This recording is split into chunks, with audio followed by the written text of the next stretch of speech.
Samajwadi party के अध्यक्ष अखिलेश यादव ने आरएसएस बैन की कांग्रेस की मांग का समर्थन किया है।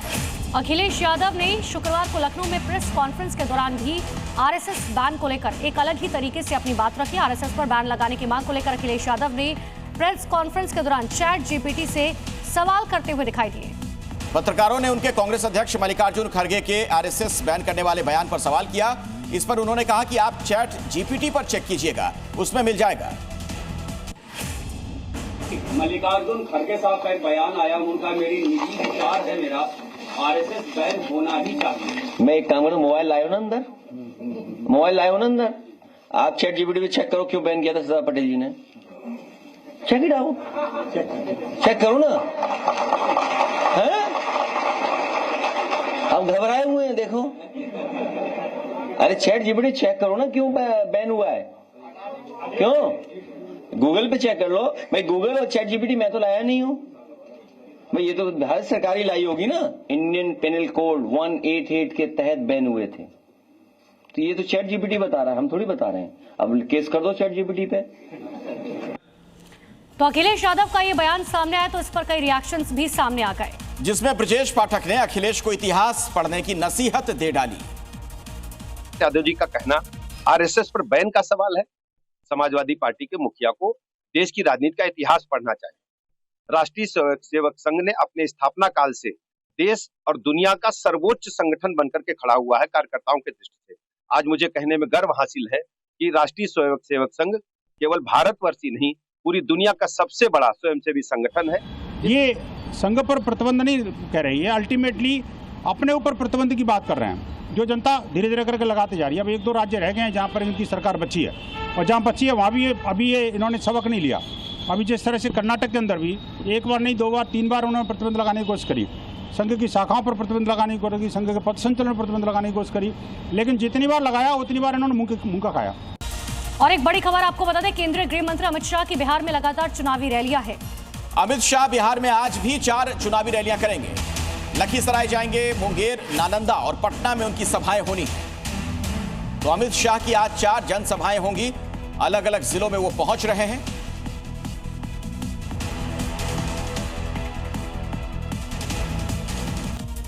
अलीगढ़ के एक गांव से सनसनीखेज वारदात सामने आई। बाइक सवार प्रॉपर्टी डीलर युवक पर थार में आए बदमाशों ने हमला कर दिया।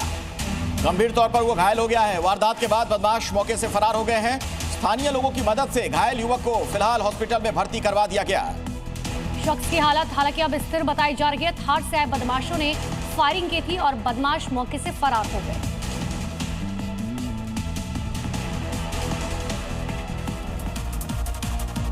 और अब बड़ी खबर महाराष्ट्र के सांगली जिले से आ रही है, जहां पर दूध से भरे टैंकर और कार के बीच जबरदस्त टक्कर हो गई।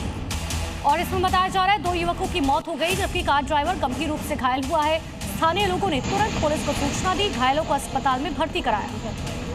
टक्कर इतनी तेज थी कि कार बुरी तरीके से चकनाचूर हो गई है। तस्वीरें आप देख सकते हैं। कार की जो हालत है वो खुद में ये बताने को काफी कि कितना भीषण ये हादसा था।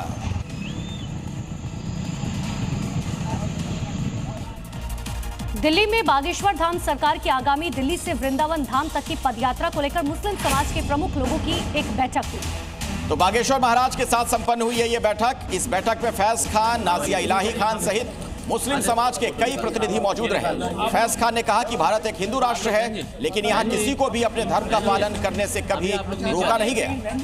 बाबा बागेश्वर की यात्रा 7 नवंबर को कात्यायनी माता मंदिर से शुरू होकर 16 नवंबर तक दिल्ली, हरियाणा और यूपी से होते हुए वृंदावन पहुंचेगी। तो मुस्लिम नेताओं ने धीरेन्द्र शास्त्री से मुलाकात की। 7 नवंबर से बाबा बागेश्वर की यात्रा होगी, दिल्ली वृंदावन पद यात्रा। समाज इस देश का बाबा बागेश्वर जी के साथ है।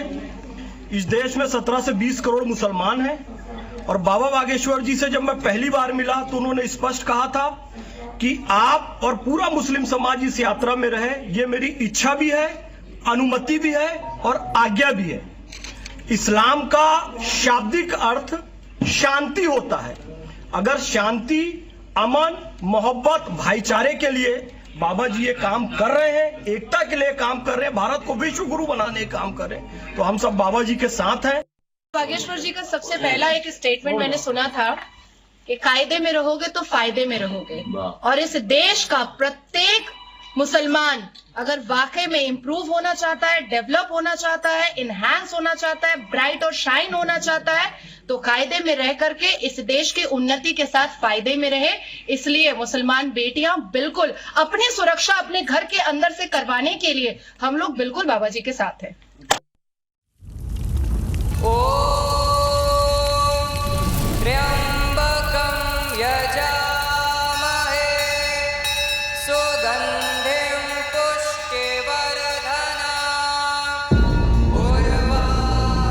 धर्म क्या है?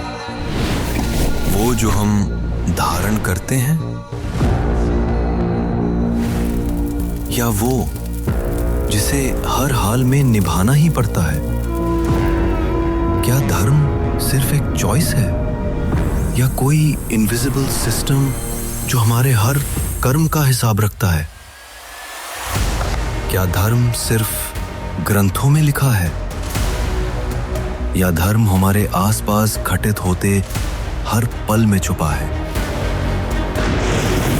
क्या धर्म वो है जो हमारे अंदर हर सांस के साथ रिदम मिलाने की कोशिश करता है? क्या धर्म कोई रूल बुक है, या धर्म सिर्फ एक मान्यता है? आखिर धर्म है क्या?